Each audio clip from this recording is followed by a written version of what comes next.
ಇವಾಗ ಇಲ್ಲಿ ಮಸಾಲೆಗೆ ready. Hi ಎಲ್ರಿಗೂ ನಮಸ್ಕಾರ, welcome back to my YouTube channel. ನಾನು ಕಾವ್ಯ ಫ್ರಮ್ ಮಂಡ್ಯ. ಏನಪ್ಪ ಸ್ಪೆಷಲ್ ಅಂದರೆ ಇವತ್ತು ನಮ್ಮ ಮನೇಲಿ ಮೊಟ್ಟೆ ಕೋಳಿ ತೊಗೊಂಡು ಬಂದಿದ್ದಾರೆ. ಸೊ 1 kg ಅಷ್ಟು ತೊಗೊಂಡು ಬಂದಿದ್ದಾರೆ. ಹೇಗೋ ಕಾಲು ನೋಡಿದ್ರೆ ತಿನ್ನಕ್ಕೆ ಮನಸ್ಸಾಗುತ್ತಾ ಅಂದರೆ ಅದರಲ್ಲಿ ಏನೂ ಇರಲ್ಲ, ಬಟ್ ಬಾಯ್ಲರ್ ಕೋಳಿಲಿ ಎಷ್ಟು ಚೆನ್ನಾಗಿರುತ್ತೆ ಕಾಲು ತಿನ್ನೋಕ್ಕೆ. ಸೊ ಮಾಡೋಣ, ಅವ್ರು ಇಷ್ಟಪಡ್ತಾರ ಇಲ್ವಾ, ಟೇಸ್ಟ್ ಹೆಂಗಿರುತ್ತೆ ಏನಂತ ಗೊತ್ತಿಲ್ಲ, ಏನೋ ನೋಡೋಣ ಹೆಂಗೆ ಬರುತ್ತೆ ಏನಂತ. ಸೊ ನಾನು ಯಾವ ರೀತಿ ಮಾಡ್ತೀನಿ ಚಿಕನ್ ಮೊಟ್ಟೆ ಕೋಳಿ ಸಾಂಬಾರನ್ನ ಅಂತ ಈ ವಿಡಿಯೋದಲ್ಲಿ ನೋಡ್ಬೋದು. ಸೊ ನೀವೇನಾದರೂ ಫಸ್ಟ್ ಟೈಮ್ ನನ್ನ ಚಾನಲ್ನ ನೋಡ್ತಾ ಇದ್ದರೆ ಸಬ್ಸ್ಕ್ರೈಬ್ ಮಾಡಿಕೊಂಡು ಸಪೋರ್ಟ್ ಮಾಡಿ. ಹಾಗೆ ಇದೇ ರೀತಿ ಹೊಸ ಹೊಸ ವೀಡಿಯೋಸ್ಗೋಸ್ಕರ ನನ್ನ ಪೇಜ್ನ ಫಾಲೋ ಮಾಡಿಕೊಂಡು ಸಪೋರ್ಟ್ ಮಾಡಿ. ಸೊ ಫಸ್ಟಿಗೆ ಇದನ್ನು ವಾಶ್ ಮಾಡ್ಕೊಳ್ಳೋಣ.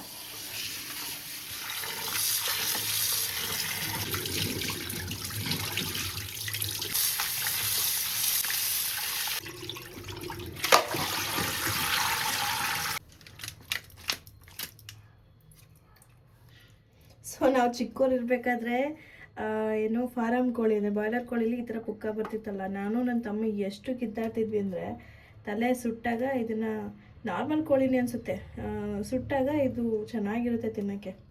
ಹಂಗೆ ಬೆಂಕಿಯಲ್ಲಿ ಸುಟ್ಕೊಂಡು ತಿನ್ನೋದು ಸಿಕ್ಕಾಪಟ್ಟೆ ಜಗಳ ಆಡ್ತಿದ್ವಿ ಇದಕ್ಕೋಸ್ಕರ.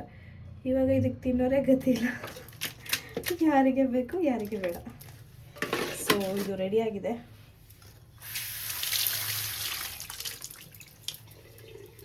ನೀರೆಲ್ಲ ಸೋರ್ತಾ ಇರಲಿ. ಇವಾಗ ಇಲ್ಲಿ ಮಸಾಲೆಗೆ ರೆಡಿ ಮಾಡ್ಕೊಂಡಿದ್ದೀನಿ. ಸೊ ಇಲ್ಲಿ 1 kgಗೆ ತೊಗೊಂಡಿರೋದು ಸ್ವಲ್ಪ ಕೊತ್ತಂಬರಿ ಸೊಪ್ಪು, 1 ಇಡಿ ಆಗುವಷ್ಟು ಬೆಳ್ಳುಳ್ಳಿ, ಆ್ಯಂಡ್ ಒಂದು ಇಂಚಷ್ಟು ಒಂದಿಷ್ಟು ಉದ್ದ ತೊಗೊಂಡಿದ್ದೀನಿ ಶುಂಠಿ, ಆ್ಯಂಡ್ 3 ಮೆಣಸಿನ್ಕಾಯಿ, ಹಾಗೆ ಒಂದು ಸ್ಪೂನಷ್ಟು ಮೆಣಸು, ಜೊತೆಗೆ 2 ಈರುಳ್ಳಿ ತೊಗೊಂಡಿದ್ದೀನಿ.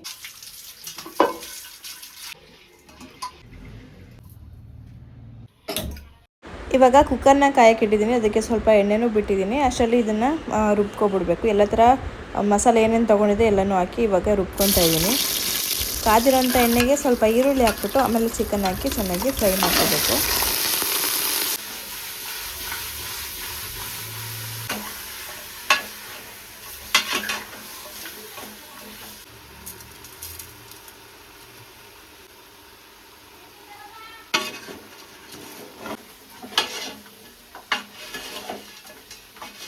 ಸೊ ಈ ರೀತಿ ಫುಲ್ ಡ್ರೈ ಆಗೋವರೆಗೂ ಚೆನ್ನಾಗಿ ಹುರ್ಕೋಬೇಕು ಎಣ್ಣೆಲೆ.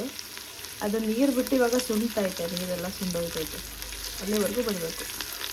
ಸೊ ಇದು ಮೊಟ್ಟೆ ಬಂದೈತಲ್ಲ, ಅದ್ರ ಜೊತೆ ಬಂದಿರೋದು ಮೊಟ್ಟೆ ಹಿಂಗೆ ಪ್ಯಾಕ್ ಮಾಡಿ ಕೊಡ್ತಾರೆ. ಸೊ ಇದನ್ನು ತೊಳೆದು ಆಮೇಲೆ ತೊಳಿಬೇಕು. ಇವಾಗ ಇದನ್ನು ಮಸಾಲೆ ರುಬ್ಕೊಂಡಿದ್ದೀನಿ. ಸೊ ಈ ರೀತಿಯಾಗಿ ಇವಾಗ ಇದನ್ನು ಅದ್ರ ಹಾಕೋಣ.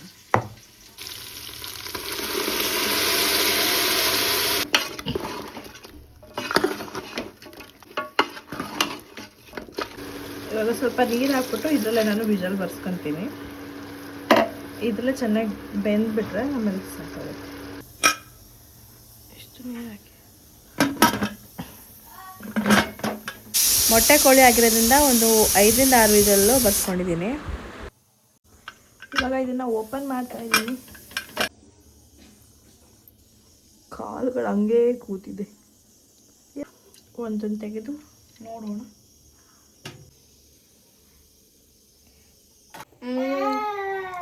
ನನ್ನ ಪ್ರಕಾರ ಇನ್ನೊಂದು 2 ವಿಜಲ್ ಬರ್ಬೇಕನ್ಸುತ್ತೆ. ಬೆಂದಾಯ್ತಾ? ಸ್ವಲ್ಪ ಖಾರದ ಪುಡಿ ಹಾಕ್ಬಿಟ್ಟು ಬೇಯಿಸ್ಬಿಡೋಣ.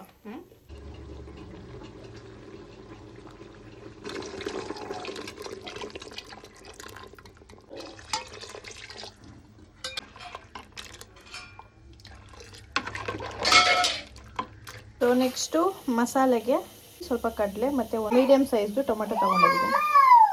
ಇದಕ್ಕೇ ಸ್ವಲ್ಪ ಚಕ್ಕೆ ಪುಡಿ ಹಾಗೆ ಲವಂಗದ ಪುಡಿ ಹಾಕೊತಾ ಇದ್ದೀನಿ. ಇವಾಗ ಇದನ್ನು ಚೆನ್ನಾಗಿ ರುಬ್ಕೋಬೇಕು. ನಾವೇನು ಮಾಡಿದ್ದೀವಿ, ಮೆಣಸು ಬೆಳ್ಳುಳ್ಳಿ ಹಾಕಿ ವಿಜಲ್ ಬರ್ಸ್ಕೊಂಡು ಆಮೇಲೆ ಖಾರದ ಪುಡಿ ಹಾಕಿ ಮತ್ತೆ ಬೇಯಿಸಿ ಆಮೇಲೆ ಈ ಥರ ಕಾಯಿ ಮಸಾಲೆನ ಹಾಕ್ತೀವಿ. ಕೆಲವೊಬ್ಬರು ಮೆಣಸು ಬೆಳ್ಳುಳ್ಳಿ ಹಾಕಿ ಖಾರದ ಪುಡಿ ಹಾಕಿ ಆಮೇಲೆ ವಿಜಲ್ ಬರ್ಸ್ಕೊತಾರೆ. ಅದಾದಮೇಲೆ ಕಾಯಿ ಮಸಾಲೆನ ಹಾಕಿ ಸಾಂಬಾರು ಎಷ್ಟು ಬೇಕೋ ಅಷ್ಟಕ್ಕೆ ಹೆಚ್ಚಿಸ್ಕೊತಾರೆ. ಜಾಸ್ತಿ ಬೇಕಂದ್ರೆ ಜಾಸ್ತಿ, ಇಲ್ಲ ಪರವಾಗಿಲ್ಲ ಸ್ವಲ್ಪ ಹಿಂಗೆ ಇರಲಿ ಅಂದರೆ ಹಾಗೇನೆ ಮಾಡ್ಕೊತಾರೆ. ಸೊ ನನಗೆ ಸಾಂಬಾರಲ್ಲಿ ತಿನ್ನೋಕ್ಕೆ ಇಷ್ಟ ಆಗಲ್ಲ ಪೀಸು, ಅದಕ್ಕೆ ಅರಿಶಿನ ಈರುಳ್ಳಿನೇ ಏನು ಮೆಣಸು ಬೆಳ್ಳುಳ್ಳಿ ಪೇಸ್ಟ್ ಹಾಕಿ ಏನು ಬೇಯಿಸ್ಕೊಂಡಿದ್ವಿ ಅದ್ರಲ್ಲಿ ತಿನ್ನೋಕ್ಕೆ ಇಷ್ಟ ಆಗುತ್ತೆ.